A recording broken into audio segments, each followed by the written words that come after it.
So let's try to find the electric field at the center of a semicircular arc whose charge per unit length is lambda, whose radius is r, and हमें किसी भी P point जो कि centre है इसका वहाँ पर electric field पता करनी है. इसका जो एंगल सेंटर पर सबटेंड कर रही है ये आर्क वो अल्फा है. तो अगर हम कहीं पर भी कोई भी छोटा सा एलिमेंट लेते हैं, सपोज यहाँ लेते हैं, तो उसकी इलेक्ट्रिक फील्ड कुछ इस तरीके से बनेगी. ऐसे ही आप इधर कहीं एलिमेंट लेते हैं तो उसकी इलेक्ट्रिक फील्ड ऐसे बनेगी. तो जितनी भी ये डी छोटी छोटी इलेक्ट्रिक फील्ड्स हैं इन सबकी डायरेक्शन अलग अलग है, तो हमें इंटीग्रेट तो करना ही पड़ेगा. बट इनकी जो वैल्यूज़ है, मैग्नीट्यूड है, वो सेम है, बट डायरेक्शन डिफर कर रही है, तो इंटीग्रेशन की मदद से ही हम ला पाएंगे इस आंसर को. तो चलिए स्टार्ट करते हैं. तो यहाँ पर हम किसी भी थीटा एंगल पर जाकर एक छोटा सा एलिमेंट ले लेते हैं डी थीटा. इस एलिमेंट पर कितना चार्ज है, डी क्यू, और उसकी वैल्यू कितनी है, लैम्डा आर डी थीटा. कि उसकी इलेक्ट्रिक फील्ड कुछ इस तरीके से दिखाई देगी, और इसकी इलेक्ट्रिक फील्ड की वैल्यू कितनी होगी, डी ई, वो होगी के डी क्यू बाय ये जितनी भी दूरी है, ये तो कैपिटल आर ही है, capital R square. Okay, D Q की वैल्यू पुट कर देते हैं, lambda R D theta upon capital R square. Cancel हो जाएगा, तो ये हो जाएगा डी ई बराबर के lambda by R D theta.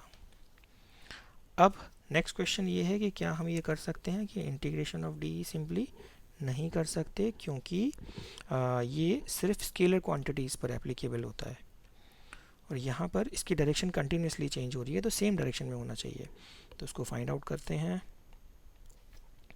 तो हमें यहाँ पर कंपोनेंट्स में ब्रेक करना होगा, और ये होगा डी ई, ये एंगल भी थीटा होगा, डी ई कॉस थीटा.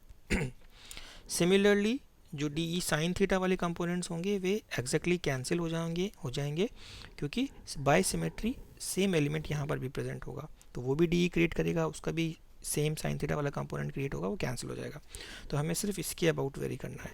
तो नेट इलेक्ट्रिक फील्ड क्या निकल के आएगी, डी ई कॉस थीटा का जो इंटीग्रेशन होगा, डी की अगर हम वैल्यू पुट करें तो ये हो जाएगा के लैम्डा बाय आर, ये सारे कॉन्स्टेंट्स हैं, तो कॉस थीटा डी थीटा का इंटीग्रेशन.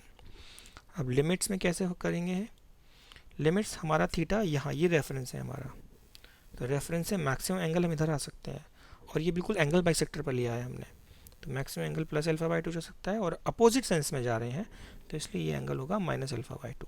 तो लिमिट्स हो जाएंगी from minus alpha by 2 two plus alpha by 2.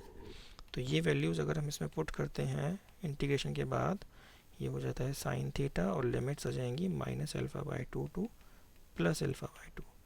तो k lambda by R sine alpha by 2, ये पूरा करके दिखा देता हूँ मैं तुम्हें, minus sine of minus alpha by 2, and sine minus theta is minus sine theta. तो ये फाइनली प्लस हो जाएगा, तो दोनों ऐड हो जाएंगे, तो हमारा फाइनल आंसर बनेगा 2k lambda by R sine alpha by 2. ये बहुत ही इंपॉर्टेंट रिलेशन है, क्योंकि इसकी मदद से हम अदर स्टैंडर्ड रिलेशंस भी ड्राइव कर सकते हैं. सपोज आपसे पूछा जाए एक सेमी सर्कुलर रिंग के सेंटर पर कितनी इलेक्ट्रिक फील्ड होगी, तो इस सेमी सर्कुलर रिंग का एंगल कितना टोटल हो जाएगा, अल्फा इज पाई, तो पाई बाई 2 आपको यहाँ पर करना होगा, तो 2k lambda by R sine alpha by 2 means pi by 2, and that is 90 degree. तो ये रिजल्ट हो गया. तो ये इलेक्ट्रिक फील्ड होती है किसी भी सेंटर पर of a semi circular ring. ऐसे ही आप क्वार्टर रिंग की वैसे भी कर सकते हो. क्वार्टर रिंग की चार्ज डेंसिटी लैम्डा है, लीनियर चार्ज डेंसिटी लैम्डा है, इसका रेडियस आर है. तो यहाँ इलेक्ट्रिक फील्ड कहाँ किस डायरेक्शन में होती है, सबसे पहला पॉइंट तो ये है, वो होती है एंगल बाइसेक्टर की डायरेक्शन में. उसकी वैल्यू कितनी होती है, 2k lambda by R sine alpha by 2, and alpha is 90 degree here, the angle subtended at the center, this is 90 degree, so 90 degree by 2 is 45 degree, so this answer is root 2k lambda by r. so इस तरीके से कोई भी structure हो, 60 degree angle हो, कोई भी angle हो, आप किसी भी सेमी सर्कुलर आर्क के सेंटर पर इलेक्ट्रिक फील्ड निकाल सकते हैं.